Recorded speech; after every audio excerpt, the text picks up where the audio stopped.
খুলমখুলাতে আপনাদের সবাইকে স্বাগত জানাচ্ছি। দর্শকরা, একটা বিষয় আপনারা হয়তো লক্ষ্য করেছেন যে এবারে মন্ত্রী হিসাবে আমরা দেখতে পাচ্ছি কৃষ্ণেন্দু পাল অনেকটাই গুরুত্ব পাচ্ছেন। আগের যে প্রথম যে গত দেড় বছর তিনি যে মন্ত্রী ছিলেন তখন তিনি যে গুরুত্ব পেয়েছিলেন তার চাইতে এবার তিনি বেশি গুরুত্ব পাচ্ছেন। অনেকেই ভেবেছিলেন যে এবার হয়তো তাকে কম গুরুত্বপূর্ণ দফতর দেওয়া হতে পারে বা তার ডানা ছাটা হতে পারে, অনেকেই ভেবেছিলেন। আমাকে অনেকে বলেও ছিলেন, বিজেপির কিছু বড় নেতা। কিন্তু কার্যক্ষেত্রে দেখা গেল এবার তিনি ভালো দফতর পেয়েছেন এবং রাজ্যের একটা গুরুত্বপূর্ণ জেলা কাছাড় জেলার তিনি দায়িত্ব পেয়েছেন এবং একমাত্র বাঙালি মন্ত্রী হিসাবে তাকে অনেক ভালো দফতর দেওয়া হয়েছে এবং জনস্বাস্থ্য কারিগরি বিভাগের মতো একটা গুরুত্বপূর্ণ বিভাগ তাকে দেওয়া হয়েছে। এটা কম বড় কথা নয়। এই যে তিনি যে এতটুকু গুরুত্ব পাচ্ছেন এর কিন্তু একটা রাজনৈতিক তাৎপর্য আছে। অর্থাৎ যে বরাকের রাজনীতিতে যে একটা ক্ষমতার ভারসাম্য রাখতে চাইছেন মুখ্যমন্ত্রী, এর থেকে এটা কিন্তু পরিষ্কার হয়ে যাচ্ছে। এবং এটা ঘটনা যে এই যে শিলচরে সেন্ট্রাল ক্যাপিটাল টেবলস থেকে রানীঘাট পর্যন্ত রাস্তার যে কাজটা যে শুরু হয়েছে, যদিও আমরা এতে খুশি নই কারণ ব্লক বসানো হচ্ছে, কিন্তু তারপরেও ব্লক বসানো হোক কি যাই হোক, কাজটা যে শুরু হয়েছে প্রতিশ্রুতির মতো বা একটা কাজ যে চলছে, এতে বোঝা গেল যে তার কথার একটা গুরুত্ব আমরা দেখতে পাচ্ছি।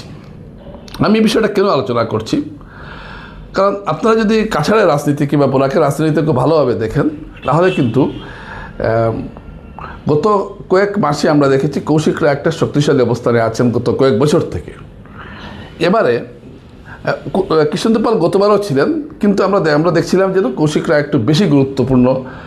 কৌশিকরার গুরুত্ব এখনও আছে, ঠিক যেমনটা আগে ছিল তেমনটাই আছে, কিন্তু পাশাপাশি কিন্তু কৃষ্ণেন্দু পালের গুরুত্ব কিন্তু বাড়ছে। তাকে দফতর বন্টনই হোক বা তিনি যেভাবে বা কাছাড়ের দায়িত্ব দেওয়ার মাধ্যমেই হোক, কৃষ্ণেন্দু পালের কিন্তু গুরুত্বটা বাড়ছে। এটা কিন্তু ঘটনা। এবং এটা আমরা দেখুন, আমি কোনো কথা যখন বলি তখন আমি অনেক কিছু কার্য বিবেচনা করার পর একটা কথা বলি। আমি খুব গভীরভাবে লক্ষ্য করছি যে মন্ত্রিসভা সম্প্রসারণ মন্ত্রিসভা গঠন হওয়ার পর থেকে গত 2 মাসে তিনি যে কাজগুলো করে যাচ্ছেন সেটা প্রশংসার, সেটাতে বোঝা গেল যে তিনি যা বলেন সেটা করে দেখান। যদিও তিনি নাগরিক সেবা করেছেন, এ নিয়ে অনেক কথা বলছেন, অনেককে ডাকা হয়নি, অনেক এটা তার দোষ নয়। যারা নাগরিক সেবার যারা অফিসাররা আছেন যারা বা আগ বাড়িয়ে আমাদের স্থানীয় কিছু নেতা পাতি নেতারা যে দায়িত্ব নেন তাদের ভুল, এটা তার ভুল নয়। যাই হোক, এটা কিন্তু একটা তাৎপর্যপূর্ণ ঘটনা যে মন্ত্রী হিসাবে কৃষ্ণেন্দু পাল গুরুত্ব পাচ্ছেন এবং যেটা আমি একবার বলছি যেটা তিনি আগে পাননি। এখন দেখতে হবে যে বরাকের মানুষ কতটুকু লাভবান হবেন আগামীতে, তার এই গুরুত্ব পাওয়াটাকে এটা হলো দেখার বিষয়। বরাকের যে সমস্যাগুলো আছে আপনারা জানেন, যোগাযোগ সমস্যা, তারপর বেকার সমস্যা, চাকরি নেই, সরকারি চাকরি 1% বরাকে হয় কিনা যথেষ্ট সংশয় রয়েছে। আশা করি তিনি এই বিষয়ে সচেষ্ট হবেন এবং আসলে 2জন মন্ত্রী আছেন বরাকের, 2জনেই গুরুত্ব পাচ্ছেন। এটা একটা আশার কথা আমার কাছে এবং আমি আশা করব যাতে কৃষ্ণেন্দু পাল তিনি যেভাবে গুরুত্ব পাচ্ছেন সেই গুরুত্বগুলো তিনি কাজ চালিয়ে যেতে পারবেন। এবং যেহেতু তিনি কাছাড়ের বিভাগীয় মন্ত্রী, তাই বাস্তব সমস্যাগুলো বোঝারও প্রয়োজন রয়েছে এবং আমি আশা করি সেটা তিনি জানেন এবং কাজও শুরু করেছেন। বাকি এখন রইল শিলচর শহরের রাস্তাঘাট। এটা একটা বড় চ্যালেঞ্জ তার কাছে, যেহেতু তিনি বিভাগীয় মন্ত্রী এখানকার, এবং বরাকের যোগাযোগ ব্যবস্থাটা একটা বিশাল সমস্যার মধ্যে এসে পড়েছে।